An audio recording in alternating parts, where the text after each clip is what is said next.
Video, जो भी सामान आपको कनाडा लाना चाहिए वो काफ़ी बड़ा बन गया था। तो जो मेरा ये सेकंड वीडियो है, इसमें मैं 3 कैटेगरीज कवर करने जा रही हूँ, जिसमें एक बेडिंग रहेगी, इलेक्ट्रॉनिक आइटम्स और मेडिसिन। ये तीनों ही वेरी इंपॉर्टेंट हैं, क्योंकि ये चीज़ें ऐसी हैं कि जिसके बाद बगैर हम सर्वाइव नहीं कर सकते कनाडा में।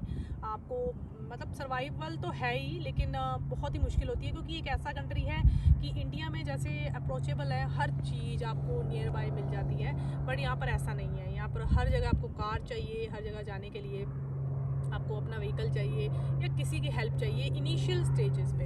तो स्टार्ट करते हैं बिना किसी देर के। तो फर्स्ट जो सी है वो बेडिंग है। बेडिंग में देखिए आपको क्या चाहिए होता है। एक बेड शीट चाहिए होती है। जब आप किसी बेसमेंट में या कहीं आते हो तो आपको मैट्रेस मिलता है।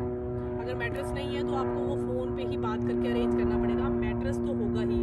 तो आप एक ब्लैंकेट लेकर आइए, और ब्लैंकेट आपको लगेगा कि हमारे पास 2 सूटकेस हैं तो हम ब्लैंकेट कैसे लेकर आएँ।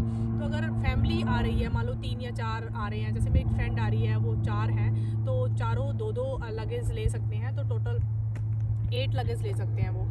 तो उसमें आप ऐसा कर सकते हो कि मतलब ये मेरी एक बहुत अच्छी सजेशन है, मैंने भी ऐसे किया था कि कपड़े के बैग बनते हैं बहुत अच्छे वाले, जिप वगैरह, मतलब उसमें अच्छी जिप लगवा के लोकल वेंडर्स बना देते हैं। इतना बड़ा बैग होता है कपड़े के बैग, जिनके बीच में आप ब्लैंकेट वगैरह रख सकते हैं। तो आप पता कर सकते हैं, तो वो ब्लैंकेट रख के आप उसे जिप को बंद करके आप उसको कैरी कर सकते हैं। तो ऐसा कुछ नहीं है, चेक इन में आपको लगेज अगर लेकर आना है तो उसमें सूटकेस ही होना चाहिए, तो आप वो कपड़े का बैग भी कैरी कर सकते हैं। हाँ, बस मेक श्योर कि जिप बहुत ही स्ट्रॉन्ग होनी चाहिए, ताकि उसको, क्योंकि सामान को फेंकते हैं, कभी इधर फेंक रहे हैं, कभी उधर फेंक रहे हैं, तो जिप हार्म नहीं होना चाहिए जिप को, नहीं तो वो खुल सकता है। तो उसी कंबल के साथ आप अपनी बेड शीट और एक पिल्लो भी रख सकते हैं। पिल्लो का क्या रहता है कि मतलब यहाँ के आपको अरेंज करना है, इससे अच्छा आप एक पिल्लो लेकर आओगे। पिल्लो आजकल दूसरे आते हैं जो से स्प्रेस हो जाते हैं।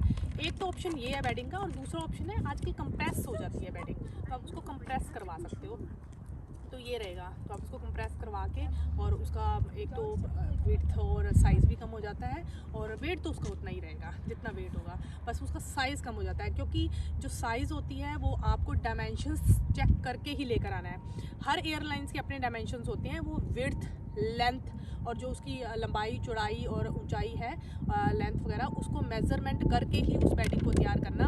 उसके लिए मैं सेपरेट वीडियो बना दूंगी, तो वो आप बेडिंग तैयार कर सकते हो, जिसमें कंबल, बेडशीट और पिल्लो, ये तीनों चीज़ें तो है ही हैं। और कंबल का आप कवर भी ला सकते हो, आजकल गर्म कवर चलते हैं। मैं लेकर आई थी, तो कंबल कवर हो जाता है, और जब आपको धोना है, मान लो मैला हो गया, तो आप कवर उतार के धो सकते हैं, पूरा कंबल धोने की ज़रूरत नहीं है। क्योंकि अभी इनिशियल स्टेजेस पे आपका अपना घर नहीं होगा, आप रेंट पे रह रहे हो, लॉन्ड्री करनी है, तो एक हेक्टिक काम नहीं होगा, सिर्फ कवर उतार के आप उसको धो सकते हो। तो ये 3 चीज़ें होगी। बेडशीट में आप गर्म बेडशीट भी ला सकते हो, और कॉटन की भी, गर्मियों में भी चलती है, मतलब जो सी वूलन होती है ना, वूलन चलती हैं आजकल इंडिया में। तो वो 3 चीज़ें तो मैंडेटरी हैं, वो पूरी बेडिंग आप तैयार कर सकते हो। तो बेडिंग में ये चीज़ें हो गई। पिल्लो कवर भी ले सकते हो, 2 बेडशीट्स, 1 ब्लैंकेट, कपड़े के बैग में डाल सकते हो या उसको कंप्रेस करा सकते हो, वूलन बेडशीट भी ला सकते हो, पिलो कवर्स। बस मुझे लगता है बेडिंग में ये सब कुछ कवर हो गया है। तो जैसे ही फैमिली बड़ी है आपकी, 2 या 3 हो, तो जैसे डबल बेड के कंबल आते हैं, तो 2-2 करके, मतलब 2 कंबल ला सकते हो, जो कि 4 बंदे उसमें आराम से सो सकते हैं। तो इनिशियली आप ये कर सकते हो, और 2 बेडशीट उसके लिए चलेंगी, पिल्लो 2 ले सकते हो, ये बाकी अरेंज यहाँ आके कर सकते हो। ठीक है, तो ये तो इसमें सब कवर हो गया बेडिंग में। तो अब बेडिंग के बाद इलेक्ट्रॉनिक आइटम्स आती हैं। इलेक्ट्रॉनिक आइटम में देखो, जो वेरी इंपॉर्टेंट है, जो मुझे भी ज़रूरत पड़ी थी, वो है यूनिवर्सल अडेप्टर। उसमें क्या है कि आपके पास लैपटॉप है और वो उसका स्विच यहाँ पर अलग होते हैं, तो आप उसके बीच में जब डालोगे तो आपको लगेगा कि ये तो चल ही नहीं रहा। तो आपको यूनिवर्सल अडेप्टर बढ़िया कंपनी का आप इंडिया से अरेंज करके आना, क्योंकि इलेक्ट्रॉनिक आइटम ख़राब भी बड़ी जल्दी होती है। तो वो ईज़िली मिल जाएगा। आप किसी भी इलेक्ट्रॉनिक आइटम में जाओगे, जैसे मैं चंडीगढ़ में रहती थी, तो 22 में पूरी मार्केट ही है इसी की, तो आप वहाँ से ले सकते हैं। एक लैपटॉप होगा इलेक्ट्रॉनिक आइटम में आपका, और एक मोबाइल। तो मोबाइल और लैपटॉप दोनों का अडेप्टर से काम चल जाएगा। उसी अडेप्टर में लैपटॉप भी लग जाएगा और मोबाइल भी चार्ज हो जाएगा। तो ये तो चीज़ें होगी इलेक्ट्रॉनिक आइटम, जो कि कुछ ज़्यादा नहीं था। तो ये 2 मैंने कैटेगरी कवर कर दी है। तो जो तीसरी कैटेगरी है वो मेडिसिन्स, वो भी मैं आपको डिटेल में बताती हूँ। कनाडा एक मल्टी कल्चरल कंट्री है। यहाँ पर आपको सभी कंट्रीज से आए हुए लोग मिल जाएंगे। इंडियन भी है, पाकिस्तानी। जहाँ पर मैं रह रही हूँ वहाँ पर most of the people are from Pakistan. And यहाँ के लोकल लोग भी मिल जाएंगे, फ़िलीपींस या एशियन कंट्रीज़ से जो आए हुए हैं वो भी मिल जाएंगे। तो इसका फ़ायदा ये होता है कि हर कल्चर की आपको अच्छी बातें सीखने को मिलती हैं, और आप एक ऐसी कंट्री में रहते हैं जहाँ पर बहुत सारे लोग मिलते हैं, आपको पता चलता है अच्छा हर कल्चर में क्या क्या हो रहा है। बाकी अपनी कम्युनिटी तो है ही है, हम अपनी कम्युनिटी में एंजॉय करते हैं और लोगों के साथ रहते हैं, फंक्शन करते हैं, कोई भी दिन त्यौहार होता है तो वो करते हैं। तो ये वीडियो काफ़ी बड़ा होने वाला है मेरा, जैसे मैंने बताया कि 3 पार्ट होंगे, और वो इसी वजह से क्योंकि अगर आपको डिटेल जाननी है, क्योंकि मेरा एक्सपीरियंस जो कहता है वो मैंने शेयर किया है, तो आपको ये तीनों वीडियो शुरू से एंड तक वॉच करने पड़ेंगे। और आपकी लाइफ चेंज होने वाली होती है जब आप कनाडा में आते हो। तो 3 वीडियो तो बनते हैं, आपका सारा सामान बीच में कवर कर रही हूँ मैं, और जिसमें कपड़ों से लेकर रोटी कपड़ा मकान तो है ही है, और मेडिसिन वगैरह और जो ज़रूरी आइटम इलेक्ट्रॉनिक्स वगैरह वो सब कुछ आ रहा है। तो नेक्स्ट कैटेगरी भी मैं अभी कवर करती हूँ और फिर वीडियो को एंड करेंगे।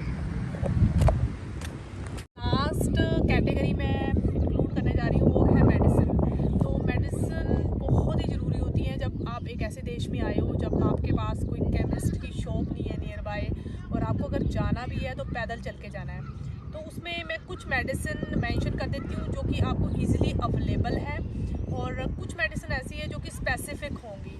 और आपको सबसे बड़ी बात है प्रिस्क्रिप्शन लेके आनी है, डॉक्टर से आप एक बार कंसल्ट करें, वो प्रिस्क्रिप्शन लिखवाएं और फिर दवाई लेकर आएँ। तो सबसे पहले जो सी दवाई मैं कहने जा रही हूँ वो है MR, muscle relief. Muscle relief इसलिए कि कई बार आप बहुत टायर्ड होते हैं और आपको बहुत ही थकावट हो रही होती है, तो मसल रिलीफ बहुत अच्छी मेडिसिन है, आप किसी भी ब्रांड की ले सकते हो।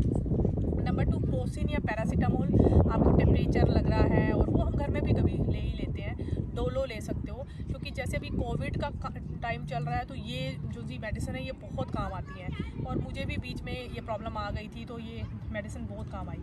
और थर्ड नंबर पे एंटीवायरल कोई भी मेडिसिन आपको डॉक्टर लिख देंगे और वो भी ला सकते हो। और एक और मेडिसिन है लूज़ मोशन की, जैसे कई बार क्या होता है कि आपको लूज़ मोशन लग गए हैं तो आपको लगता है खिचड़ी बना लो, लेकिन कई बार काम बिगड़ भी जाता है। इंडिया में तो ड्रिप लग जाती हैं या फिर आप कुछ और ऑप्शन ढूंढ लेते हो, बट यहाँ पर आप लूज़ मोशन की एक मेडिसिन लेके आएँ। और कॉन्स्टिपेशन की भी, कई बार 2 दिन से आपका पेट आप फ्रेश ही नहीं होते और आपको लगता है कि बहुत ही गैस बन रही है, तो आप कॉन्स्टिपेशन की मेडिसिन भी लेकर आ सकते हो।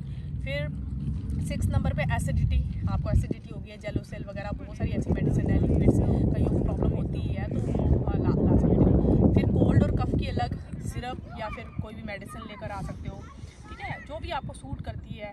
और एक एलर्जी की, जैसे अब मेरे बेटे के लिए मैं एलर्जी की मेडिसिन यूज़ करती हूँ कभी कभी। यहाँ तो ऐसा है कि डस्ट फ्री कंट्री है तो एनवायरनमेंट बहुत अच्छा है, तो आपको एलर्जी की मेडिसिन की ज़रूरत नहीं पड़ेगी, उसको भी नहीं पड़ी कभी भी। बट यहाँ पर आपको एलर्जी की अगर मेडिसिन की ज़रूरत पड़ती है तो वो ला सकते हो, ठीक है। और उसके बाद कोई भी सप्लीमेंट्स, जैसे आयरन सप्लीमेंट ले रहे हो आप, कैल्शियम सप्लीमेंट ले रहे हो, या फिर कुछ भी ऐसा सप्लीमेंट ले रहे हो जो आपको डेफिशिएंसीज हैं, वो डॉक्टर से लिखवा सकते हो। और फिर ब्रोफिन बहुत ही फेमस है, एक पत्ता आता है उसका, और कभी भी सिर दर्द हो रहा है आपको, कमर दर्द हो रही है तो वो ले सकते हो मेडिसिन। फिर विक्स, ठीक है, विक्स आपको कभी कोल्ड है या बच्चे को कोल्ड है तो आप विक्स छाती पे ऐसे लगा सकते हो उसको, ठीक है। और एक वेरी इंपॉर्टेंट नेक्स्ट जो सी मैं मेडिसिन बता रही हूँ वो है मूव का आप बड़े वाला पैक लेकर आओ। मैं 3 लेकर आई थी, क्योंकि कई बार क्या होता है कि आपकी कमर में दर्द है, एज फैक्टर भी होता है, तो आप मूव वगैरह अपने पास रखो, 40+ में तो ये चीज़ें चलती ही हैं। और कुछ आप विक्स की जो गोलियां हैं वो रख सकते हो, हाजमे की गोलियां रख सकते हो, ठीक है। और बाकी BP शुगर अगर है तो वो दवाइयाँ एक्स्ट्रा है, वो तो आपको देखनी है कि कौन सी लानी है। तो ये मेडिसिन आपके पास होनी चाहिए एंड प्रिस्क्रिप्शन साथ में ज़रूर होनी चाहिए, तो वो आप जो भी रखोगे वो चेक इन बैग में रखोगे, ठीक है। तो अब ये सारी कैटेगरी कवर करने के बाद मैं कुछ 5 या 4 आपको टिप्स दूंगी जो कि आप लगेज पैक करते हुए ध्यान रखोगे। कोई भी फूड आइटम है, खाने का सामान है, वो आप प्रेफर करना, जैसे पिन्नियाँ मैंने बताई हैं, या फिर आपको लगता है कि आप कुछ स्नैक्स लेकर आ रहे हो, वो सारे चेक इन बैग, मतलब जो कि नीचे जाने हैं उसमें रखने हैं। जो ऊपर लेके जाना है आपको, एक तो हैंड बैग होता है जो 7 kg जिसकी कैपेसिटी होती है। मैं यूजुअली की बात कर रही हूँ, अगर 2 बंदे आ रहे हैं तो 2 बैग होंगे 7 kg। और एक आपके लेडीज़ का हैंड बैग होता है, या लड़के भी उठा सकते हैं जैसे लैपटॉप बैग, तो उसमें भी आप आइटम रख सकते हो। बट खाने का प्रेफर करो कि आपका खाने का चेक इन में जाए। आप पूड़ी छोले अपने लिए लेकर आ रहे हो तो वो उसमें रख सकते हो, बट खाने की आइटम अलाउड नहीं है वैसे, मतलब आपका जो भी आपको कैबिन बैग है ना उसमें अलाउड नहीं है। जब आप ऊपर जाते हो तो उसमें नहीं है अलाउड। पानी की बोतल नहीं लेकर आनी, पानी अलाउड नहीं है। और लिक्विड की एक स्पेसिफिकेशन है, लिक्विड के लिए आपको फिर एक बार अपने एयरलाइंस के रूल्स एंड रेगुलेशन चेक करने पड़ेंगे, ठीक है। और बाकी रही बात लैपटॉप वगैरह, वो तो आपके साथ ही रहेगा, इलेक्ट्रॉनिक आइटम आपके साथ रहेंगी। और मान लो रास्ते में आप चेकिंग होती है और इमिग्रेशन ऑफिसर पूछता है कि ये खाने की सामान या मिठाई या कुछ, मैं मिठाई भी आपको भूल गई कि आप मिठाई भी ला सकते हो मीठे में, क्योंकि यहाँ पर आपको वैसे तो मिल जाती हैं, लेकिन फिर भी जैसे वैसे पिनियाँ कवर कर रही हैं, बट कलाकंद हो गया, जो सूखी मिठाइयाँ वो रख सकते हो। तो इमिग्रेशन ऑफिसर को आप कहोगे ये ट्रीट है, मैं अपने फ्रेंड्स के लिए ट्रीट लेके जा रहा हूँ, तो उसमें मुझे नहीं लगता कोई प्रॉब्लम होती है। तो जो भी आप सामान पैक करोगे उसके बीच में ही खाना, बर्तन मतलब तरीके सर उसको पैक करना है। और कपड़े जो से पैक करने हैं, जैसे एक शर्ट है तो उसको ऐसे ऐसे रोल करके, मैं तो उसको ऐसे बना लेती थी कि उसका ऐसे लंबी सी वो हो जाता था कपड़ा, उससे बहुत ही स्पेस बचती है। तो यही सारी बातें हैं जो कि ध्यान में रखने वाली हैं। और कुछ आपको कोई क्वेश्चन आपके माइंड में, आप इनको कमेंट बॉक्स में लिख सकते हैं, पूछ सकते हैं, मैं ज़रूर हेल्प करूँगी। मैं अपने फ्रेंड्स को भी बताती रहती हूँ, बट कई बार टाइम नहीं होता तो मैं ये वीडियो उनको शेयर कर सकती हूँ। और आपको वैसे कुछ क्वेश्चन पूछना है, आपको लगता है कि इस टॉपिक पे वीडियो बनाना चाहिए, तो आप फील फ्री टू कमेंट मेरे इनबॉक्स में। और आप इससे ज़्यादा मैं क्या कहूँ। तो आप खुश रहिए, स्वस्थ रहिए, अच्छा खाइए, और मैं नेक्स्ट वीडियो के साथ आपके साथ मिलती हूँ। Thank you so much.